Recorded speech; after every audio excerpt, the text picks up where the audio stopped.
Think about the last time you were genuinely bored. Not like waiting for your food bored, not like the meeting is running long bored. I mean actually bored. The kind where there was nothing asking anything of you, nowhere you had to be, nothing in your hands, and you just sit with that. When was that? Because I think for a lot of people, the honest answer is that they actually can't remember. And I do not think that that's because life actually got so full and so rich and so exciting that boredom just naturally disappeared. I think it's because we found something that kills boredom so efficiently, so instantaneously, that boredom never gets even a chance to arrive anymore. And that's because of one thing, the phone.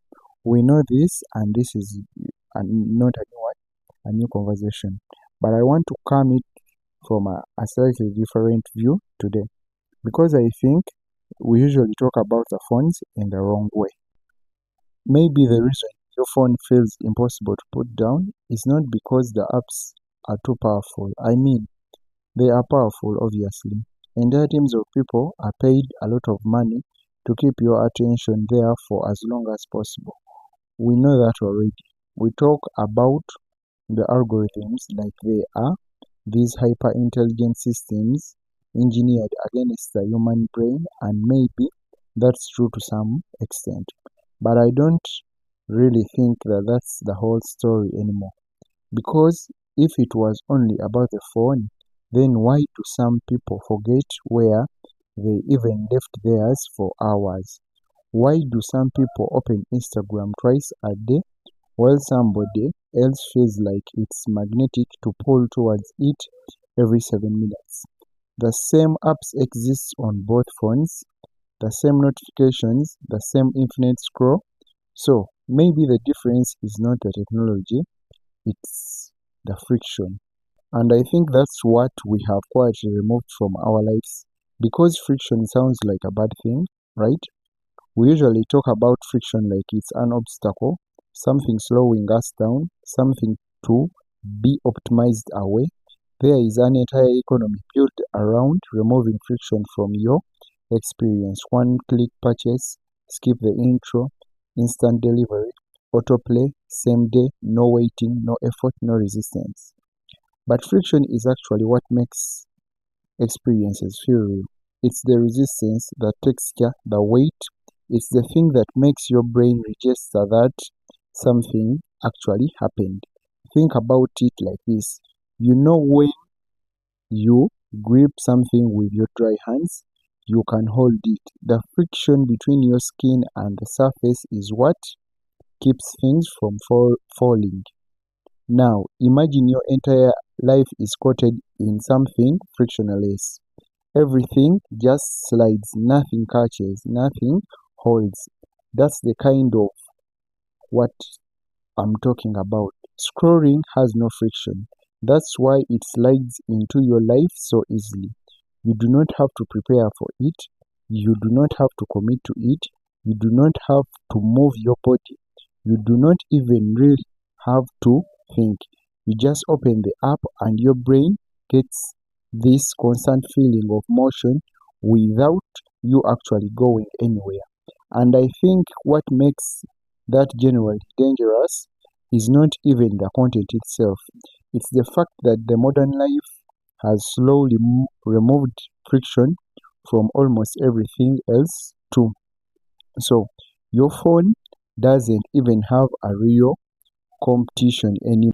You do not wait in silence because your phone feels empty every second before boredom can arrive. You do not sit with a thought long enough for it to become uncomfortable. You do not wander around a bookstore for 2 hours hoping to accidentally find something interesting because the algorithm already decided what you probably like before you even knew what you wanted. Everything is optimized now.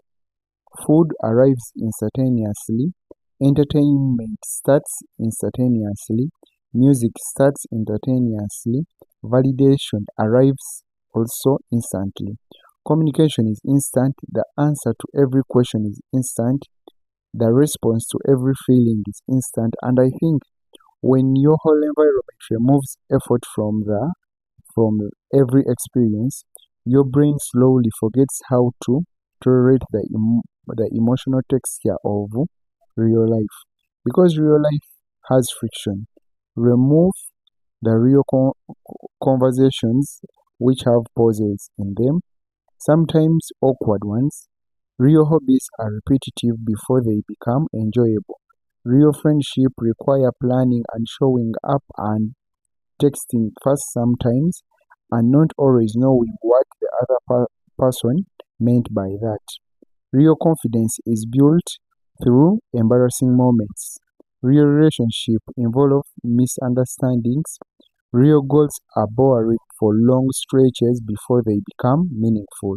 And I think this is why most people feel strangely disconnected lately, even when they are constantly stimulated. Because stimulation and engagement are not the same thing. One just keeps your brain occupied, and the other actually changes you. You know what I think is actually happening? I do not think people are addicted to their phone, not really. I think people are addicted to escaping friction, and the phone just happens to be the smoothest escape route ever invented. Because friction forces you into contact with yourself.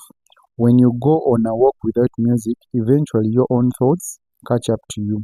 When you sit in your room without opening an app, you start noticing things. Maybe you notice how anxious you have been lately. Maybe you realize you actually hate your own routine. Maybe you realize you have been distracting yourself from a decision that you really need to make, which can change your life. The phone actually interrupts this process before it can fully form. And I think that's why silence feels so uncomfortable for a lot of people right now. Not because silence is bad, but because silence reveals a lot of uncomfortable things. And we got so used at not letting it happen. The internet trained us to interpret any moment without stimulation as wasted time, which is kind of insane when you actually do what? Think about it. Because most people, the most important moments of their lives actually happened in silence. Your first kiss, everything in your life, your first job, you were not in what? In public, right? Thinking, walking, reflecting, and waiting, also recovering, and also, for example, looking out the car window, lying on your bed, staring at the ceiling after something changed what? Your life. Those moments used to be just part of what? Of being alive. Now we feel them instantaneously. And I want to be clear that I am not just saying this in some dramatic anti-technological what way. Because honestly, I like the internet as much as most of you like. I like being online. I like YouTube, for example. I'm recording this video, right? I like finding communities of people who think about things which I also what like. I like hearing other people's what perspectives I would never have had otherwise. For example, right? I genuinely think that the internet can make your life richer when you use it with some intention behind it. Because passive consumption becomes dangerous when it completely replaces the friction. Because friction is where identity forms. It's where taste forms, where humor forms, where depth forms, where your own patience is formed, where actually your true personality develops slowly through exposure to different and boredom and effort and small embarrassments of trying new things. Without friction, your personality starts flattening into whatever is easiest to do what? To consume. And maybe that's why so many people feel emotionally kind of numb lately. Not because something is happening, but because nothing is fully landing anymore. Everything passes too quickly through the nervous system, one video to the other, one trend to the next, one opinion to the next. Nothing stays long enough to actually shape you. I noticed this in my what? In myself. The more, for example, you just starts Happy New Year. Then you wait for Easter. Then you would wait for what? For another Christmas, right? You would wait for the next summer holiday, maybe for the next winter, like that. If you are in school, you would next wait for the next exam to read, all the things like what? Like that. And in that waiting, the internet has forced us to make those things come faster. And that's what brings us most what? Depression. We end up asking people things they can't deliver. For example, if you are in a what? In a relationship with someone, you would want them to do what? To deliver at a higher level of what? Of loving you, in which your own self could not do what? Could not deliver. I realized I had built my life where almost every uncomfortable feeling got immediately interrupted. Waiting in line, the phone, everywhere where I could be alone, my phone came in. I could no longer eat alone without my phone. Any tiny moment where my brain could have developed some endurance, a small window where boredom could have arrived and maybe turned into something meaningful, right? And then I wondered why forcing focusing felt so what? Impossible. Why books felt harder to read than they used to. Why films felt slower. For example, I noticed that I can no longer watch a series to fullest. But back then, when my brain was not used to my phone, I could watch a lot of what? Series. I realized that my brain wasn't broken. It just got used to what? To smoothness. And the thing that nobody really tells you is that when everything is smooth, when there is no resistance anywhere, your brain loses its grip on things. Because grip requires friction, attention requires a little bit of resistance to hold on to. When everything slides, nothing sticks, right? Okay, so I want to talk about something that I think is genuinely underrated in this conversation, and that is the concept of boredom as a what? As a resource. Because boredom has this terrible reputation, we treat it like it's this empty, unpleasant state of mind that should be escaped as quickly as what? As possible. Something went wrong if you are bored, right? That when you're bored, it means there is something wrong in your what? In your life. I think that is something what? Misleading, right? Because most people think if they are bored, something is what? Is missing. You are not doing enough. You are not stimulated what? Enough. That's what most people think when they are what? When they are bored. But boredom is actually some kind, like some kind of what? Of a state in your what? In your life where your real life starts what? Reappearing. When your brain stops being constantly fed from the outside and you start actually living your what? Your own life. It's like your own internet in your mind, your natural internet. When your natural internet is what? Is playing. It starts generating things from the inside: curiosity, ideas, memories, desires, all the interests that got buried under stimulation start surfacing again, right? You start noticing that you actually want not what was placed in front of you, not what the algorithm decided you probably want based on your past behavior, right? Those are the things that you start doing what? You start noticing. What you specifically actually are drawn to when nothing is pulling you anywhere. You start realizing it.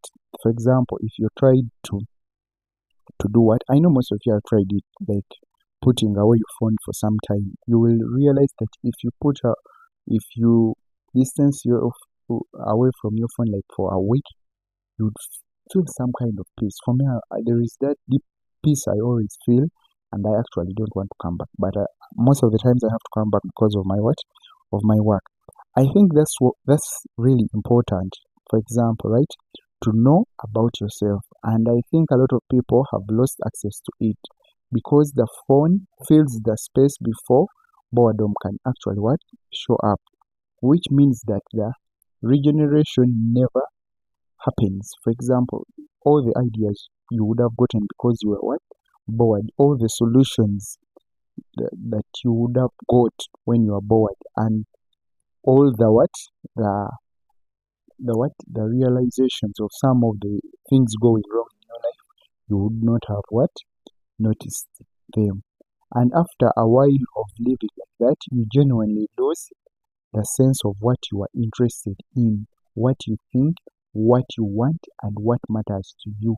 You become a receiver, right, instead of a person. So, I want to talk to you about what actually looks like to add friction back because I want to be very specific here and I want to honestly talk about the fact that is actually going on. The fact which I want to tell you is not to become some kind of like a disciplined monk of productivity. I am not suggesting, right, like a digital detox. I am not suggesting you throw away your phone, right, into a lake and then move into a cabin in the what in the forest, right? That's not what it is, right? I am talking about a small, deliberate introductions of resistance into your everyday life. I don't want these dramatic changes, right? I want you to try something which is just what? Intentional. And I want to call these frictional what? Frictional points because that's what they are. Small places where you let the resistance in instead of immediately smoothing it away, right? The first one is what I call the empty moment, right? This is just letting a transition moment be empty. The walk to your car, the wait for a kettle, the 2 minutes before the call starts. Instead of feeling it, you let it be what it is. Nothing in your hands, just you and the moment. Your brain is going to reach for the phone immediately. That's fine. Notice it, let it pass. The empty moment is not about doing anything, it's about letting your brain remember what it feels like to be not fed, right? This sounds small, it is small. Don't underestimate it, right? The next frictional point is this slow thing. This is one activity in your day that takes longer than it needs to, and you do not try to speed it up. Cooking a real meal instead of ordering it, walking a longer route, making coffee manually instead of using whatever machine is fastest. The whole point is not efficiency.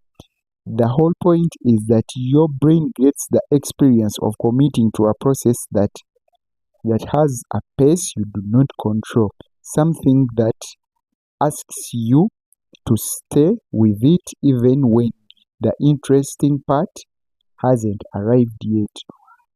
We have become so optimized that we feel faintly guilty doing something slowly when a faster version already exists, right?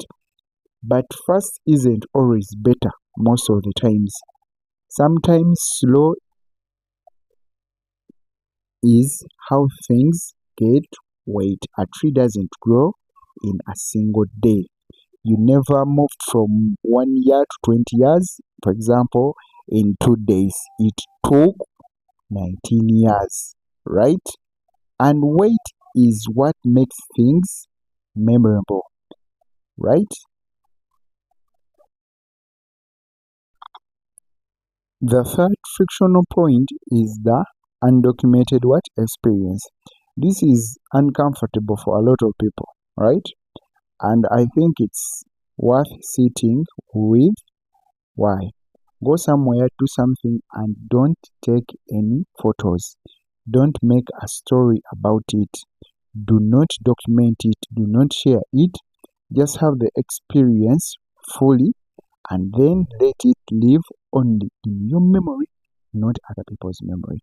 Because if you actually wanted that memory to make you happy, why would you share it with other people, right? If you have this tendency of oversharing to the people, it means that your happiness is a slave to other people's opinion, right?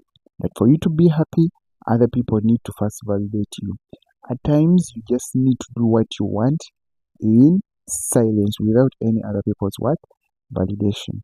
Because documentation is its own form of frictional removal. When you know you are capturing something, part of your brain steps outside the experience to observe it, which means that you are never fully in because your brain knows, oh, we shall actually come back and look at this moment and come back and look at this pics. But actually, the fun fact is that a few people actually even go back to look at those pics they take. For example, this is 2026. Let's say you had a phone in 2019, 2020. How many photos which you took back in 2020 have you even went back to look at, right? And memories made without documentation are actually or even often what stronger because your brain had to do the work of paying attention because you were there. There is no backing up. The friction of what of maintenance makes it even more what more present. You feel what you are. You feel actually what happened, right? Yeah, you should definitely try it out. At times, I always say that uh, feel the moment, right? I always tell it to myself. I don't tell it to people. I always tell it to myself that I should just what? I should just feel the moment, right? Then the fourth thing is what I call the boring middle. Now, what is the boring middle? This is about staying with something past the point when it's immediately what? Rewarding. Reading a book for longer than you feel like, practicing something you are learning before you are good at it, sitting with a conversation instead of reaching for your phone when there is a what? When there is a null, right? Because the boring middle is where almost all the real development in life happens. The beginning of anything is interesting because it's new. The end is satisfying because it's complete, but the middle part is where you actually build something through patience, skill, depth, relationship, and real understanding. And we have trained ourselves to abandon the middle part of any moment before it arrives, right? Right? So you should embrace that in anything you are doing. Just know whenever you feel like trying out something new, it's because your brain is tricking you. It always wants that feeling of starting something new because it is always fun, the new relationship, right? And most things in life, we never get, we are quitters in life. That one I deeply can testify. We never get to the what? To the end in most of the things. Most of us, we are beginner successful in everything we have done. We were only successful at the start, but not at the end. So since life rewards us like this at the start and at the end, right? Since most of us never reach the end, we often resort to or restarting things which are new. And because in this boring middle stage, we always fail from there. So whenever we reach that point which has friction, we always resort back. to the what? Beginning to the beginning, right? To start something new and quit that thing, quit that relationship, go to something. Although it's at times good to quit some small things that we are doing, the relationships, the what, but most of the times it's our fault that we are just bored, right? Then the fifth frictional point is the what? The intentional silence, right? Just one period in your day without no audio, no music, no podcast, no background TV, just whatever sounds exist naturally in your environment. For example, those birds you are hearing, right?